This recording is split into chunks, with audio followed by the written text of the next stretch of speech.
Hello, I'm Dr. Terry James Gingrass. This is Dr. G's ADHD Chat, the show trying to make the world safe for ADHDers.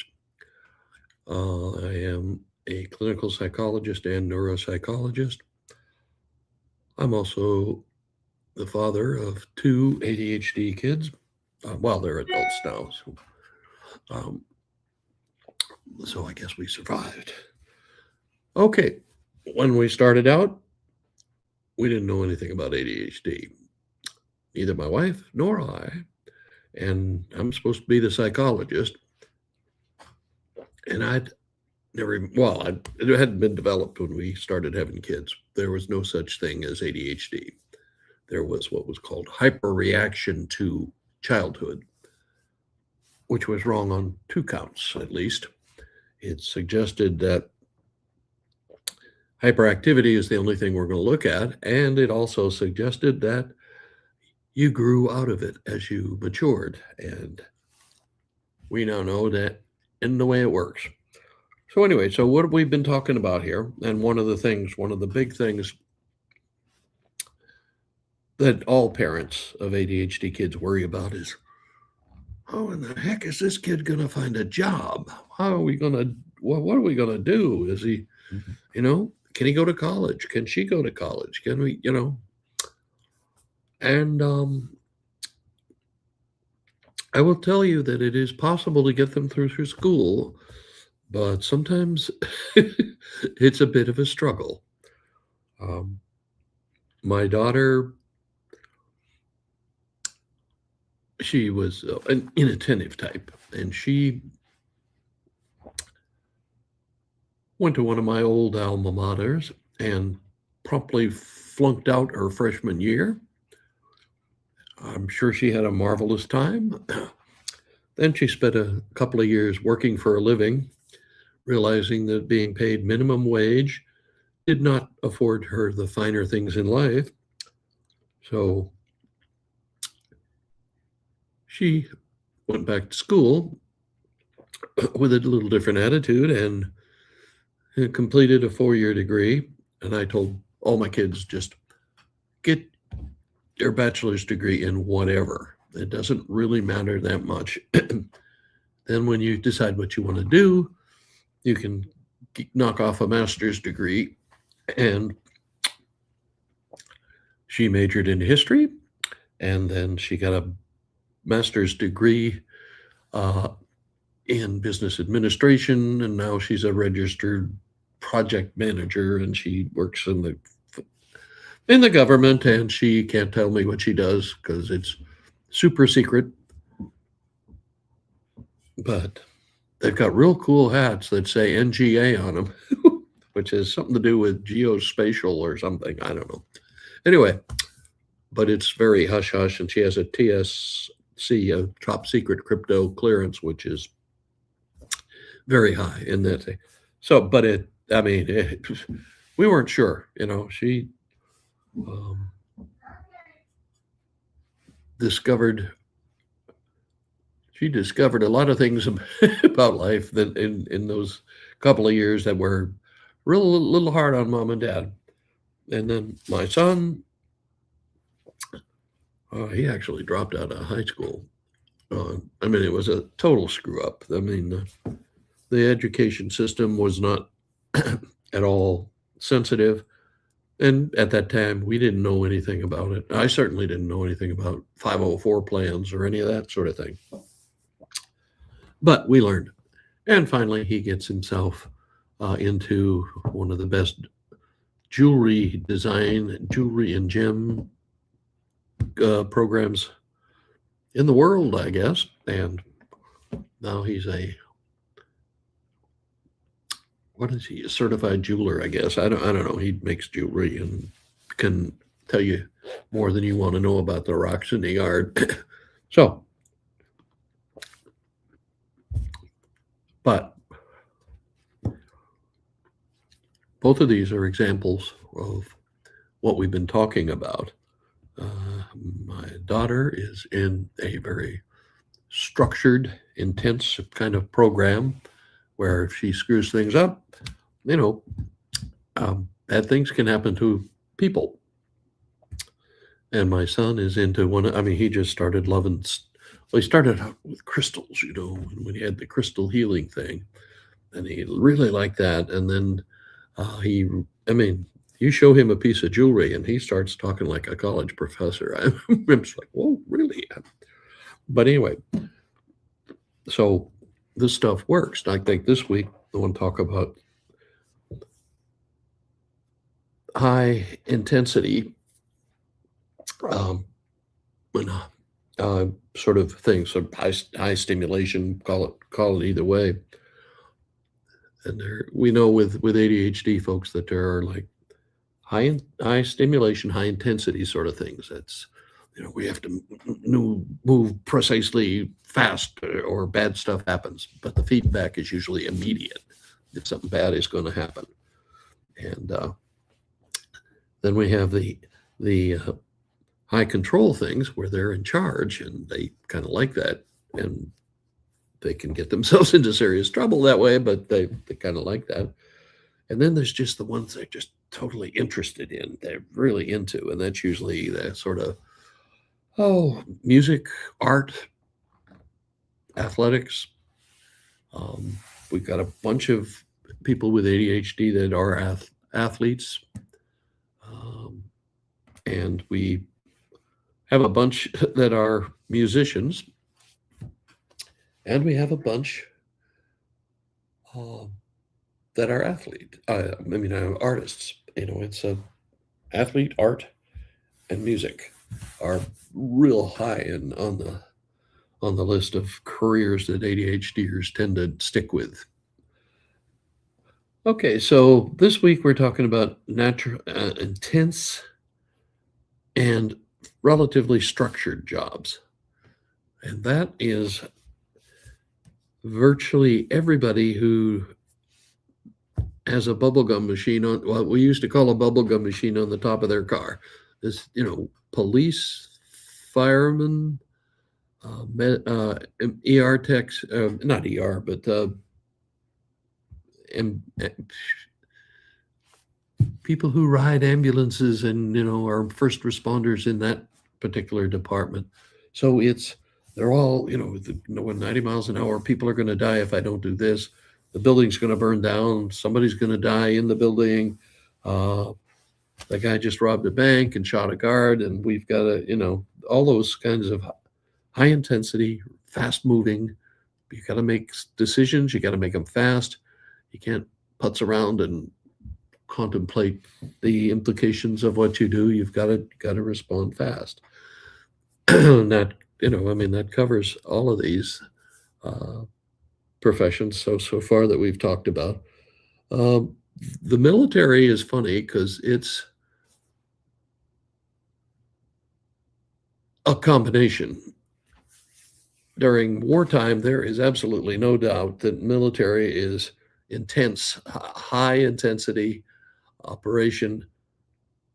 But in peacetime, it's more structured. It's, this is the way we do things. I've got a guy with no more stripes than you've got who's going to be barking up your butt if you do anything wrong or you deviate from what you're supposed to be doing. I'm not sure if it's true, but I know a lot of retired military believe that the military invented checklists, because that's how you take a kid who just barely made it through high school and make him a jet engine mechanic. Checklists. I like making an electrical, electrician worker, work on the electronics of the aircraft. All these very high tech, at least in the Air Force, they're high tech jobs. And in the Navy, to a large extent, they're high tech jobs. So the structure, when there's not a conflict, is more that, in terms the way the situation is structured, the way you go with. This is how we work. This is what we do. We don't do this. We do this. We follow the checklist. Da da da da da. That's the way it is in peacetime. in combat situations, it changes sometimes, but the intensity definitely goes up. Um, and it's a situation I honestly wish we didn't have so many people around in Americans that have been in combat situations. Uh, that's a concern of mine. I've worked with PTSD while I was in the Air Force, certainly, and it's hard to treat that. I mean, it's very, very difficult to get a real cure, where, oh, I never have another nightmare. I never wake up screaming. I never wake up trying to strangle my wife, that sort of thing. It's very hard. I mean, and between my wife and I's families, we've had a lot of people who've seen combat and they didn't say much, especially the World War II types. They did not say anything about what they'd seen, what they'd done. They didn't talk about that stuff.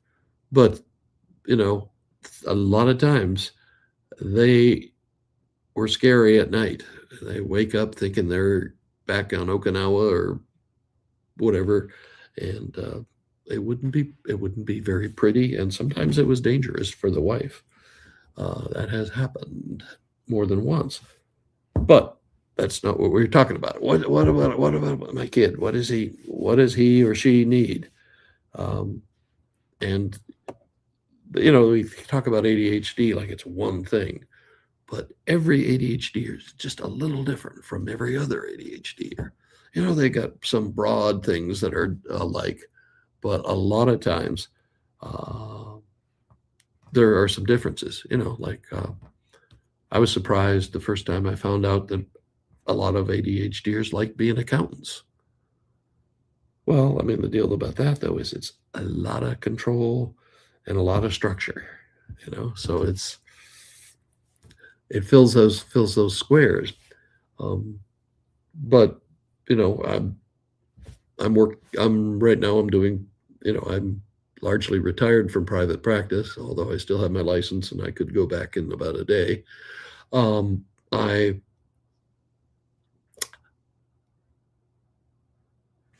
have now I'm doing podcasting and internet marketing kinds of things, coaching, that sort of stuff. Those are all entrepreneurial positions.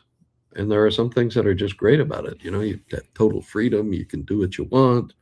Nobody's going to say no. Unfortunately, for an ADHDer, sometimes that's an issue. Nobody's going to say no. Well, then I'm going to get the big, expensive audio mixing board, and I want the best microphone, and I want, there's nothing there that holds you back, and until the bank calls, and then you've gone too far. But that's one of the things that I notice in entrepreneurs.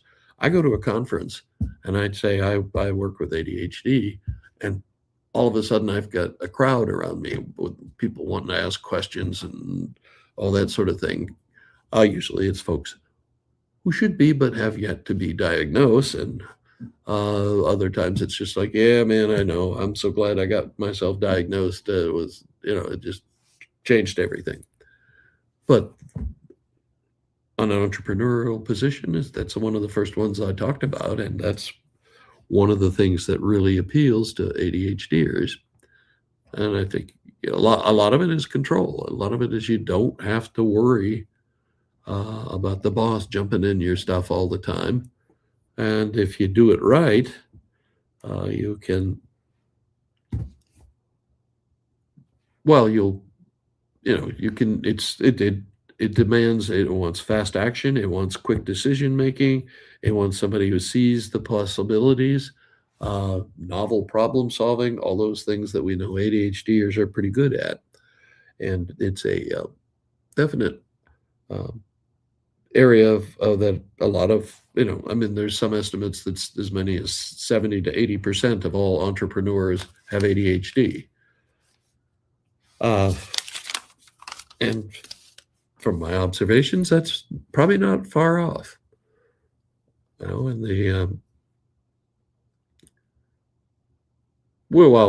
I mean, research is being done all the time, and it's a lot of it's really good stuff that's helping us out, and a lot of new things are being built. Like hyperfocus was not when I started learning about ADHD. That was not a thing, but matter of fact, I think that's why my son had trouble getting diagnosed, is because the guy doing the evaluation asked my wife, I was at work, asked my wife, are there things I mean, can he pay attention to things sometimes? And she, oh yeah. And nobody was making distinctions between things that he was interested in and things he wasn't interested in. But he could pay attention to, if it was something he liked, he genuinely enjoyed. And he even now is kind of that way. He doesn't like boring stuff, and boring stuff for him may not be the same as it is for everybody else. He likes a lot of stuff about philosophy and religion and psychology, basically, a lot of that. The deal you have to remember is that we didn't know there was such a thing as hyperfocus. So a lot of people didn't get diagnosed because they could focus on the things they liked. Shoot, my mother-in-law, the only thing she could really focus on is reading. I mean, she could read all day, and she would. But organizing, getting stuff to, not so good. But that's one of those distinctions that we didn't know was a possibility. And, now we know that, sometimes ADHDers pay way better attention than other folks. And they pay attention longer, and they get the job done more rapidly than a neurotypical. But that's sometimes the difference. But it's one of those things that wasn't identified. I don't even think that's been 5 years since that was identified. And then there's even some research suggesting that ADHDers tend to have hypermobile joints.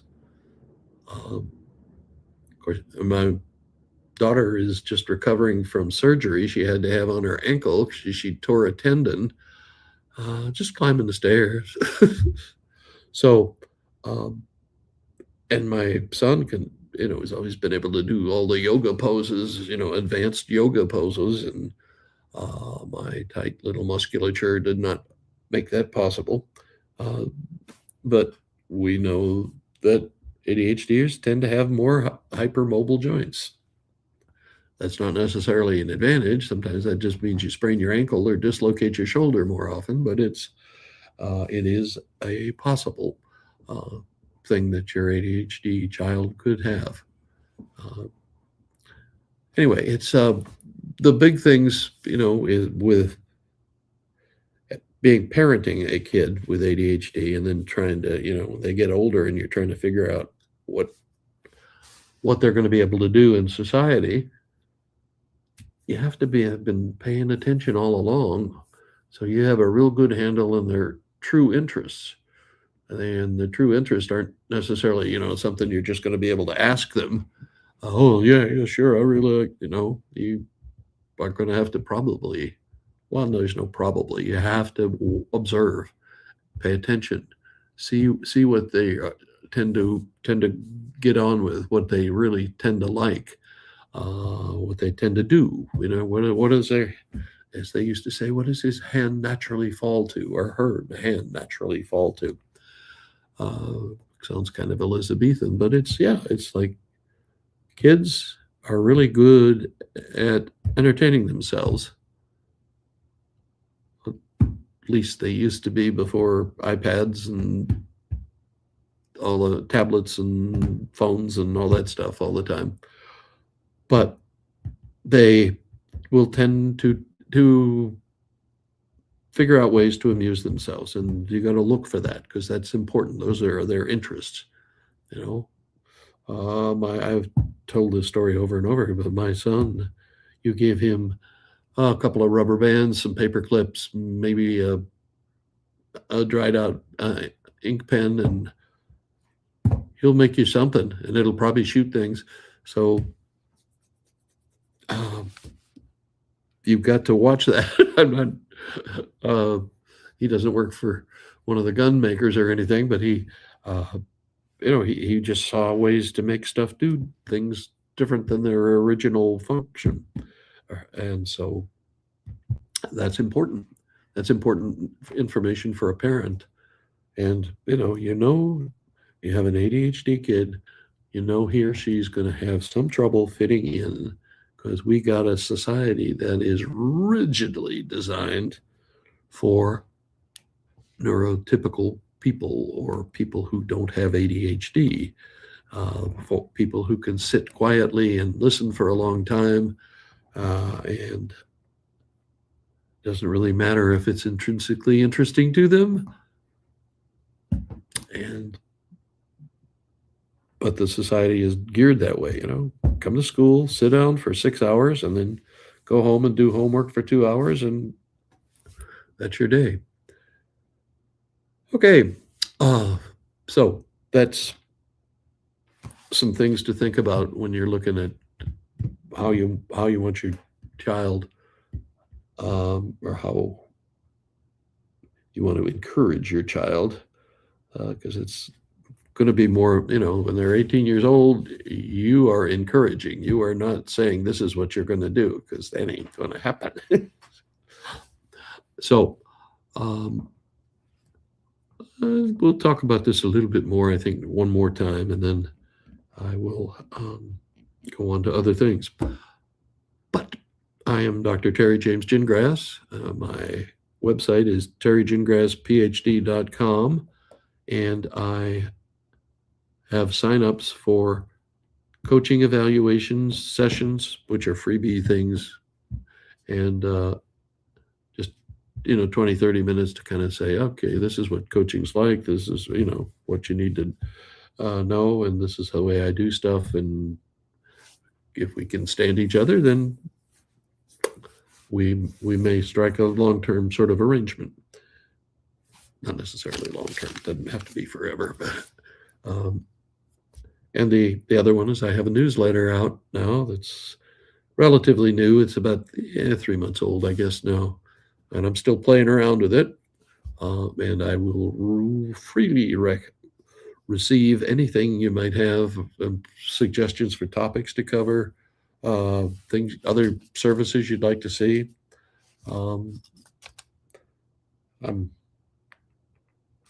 I really like doing what I do. I really like helping people out with, with some stuff I've learned over the years and that sort of thing. And I will be thankful and appreciative of any suggestions you might have. Okay, we will catch you next time. And in the meantime, keep the world safe for ADHD.